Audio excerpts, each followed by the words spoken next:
5월 18일 수요일 말씀의 실제입니다. 하나님께서 원하시는 것을 드리십시오.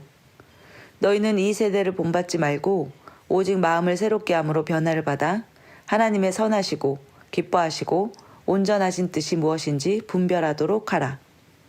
저는 그리스도인의 삶을 시작할 때부터 항상 하나님이 무엇을 원하시는지, 그분은 어떤 생각을 가지고 계신지 알고 싶었습니다. 저는 모든 것에 대한 그분의 완전한 뜻을 알고 싶었습니다. 그래야 제가 그분을 바르게 섬길 수 있기 때문이었습니다. 저는 어떤 방향으로 가거나 무슨 일을 하다가 그것이 하나님이 원하시는 바가 아님을 알게 되기를 원치 않았습니다. 하나님은 종종 저를 성경으로 인도하셨습니다. 그러나 하나님은 그 이상을 하셨습니다.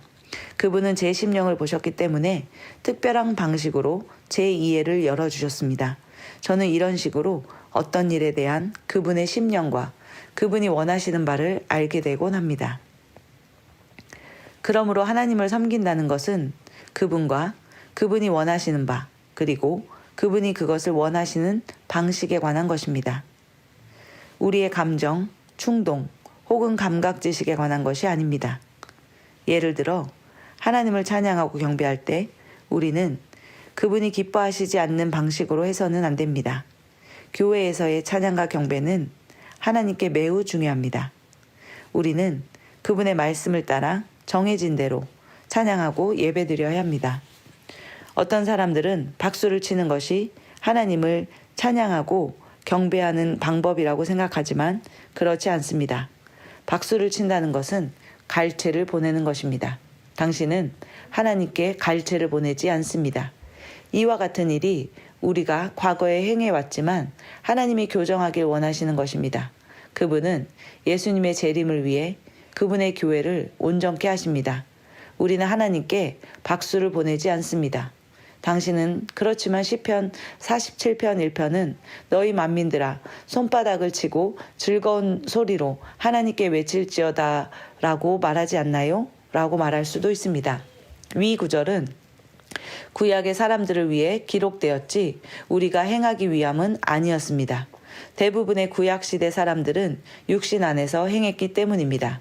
당신이 하나님을 어떻게 경배해야 하는지, 그리고 새로운 피조물로서 그분을 어떻게 찬양하고 경배해야 하는지 알기 원한다면 신약의 서신서들을 공부하십시오.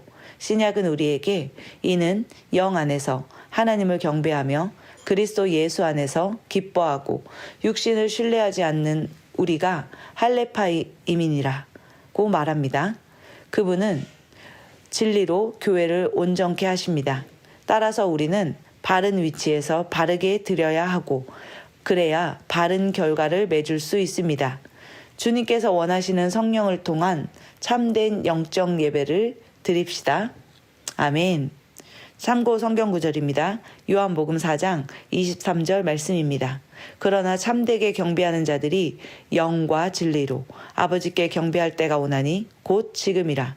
이는 아버지께서 자기에게 그렇게 경배하는 자들을 찾으시기 때문이니라. 우리는 하나님께서 원하시는 것을 원하시는 방법대로 드리는 자들입니다. 하나님께서는 우리가 예배할 때 영과 진리로 아버지를 예배하라고 하셨습니다. 하나님은 이렇게 예배하는 자들에게 찾아오시며 또한 그들을 통하여서 일하시기 때문입니다.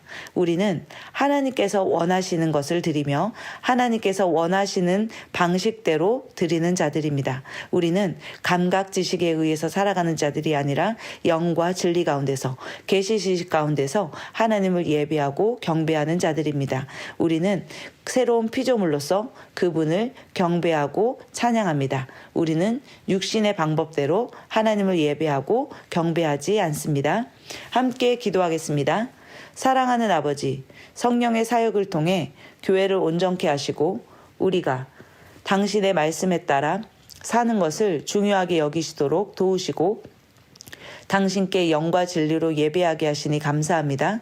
당신의 회중 가운데 참된 예배가 중심이 될 때 말씀이 흥왕하며 당신의 영광이 우리의 심령을 가득 채웁니다. 예수 이름으로 기도합니다. 아멘.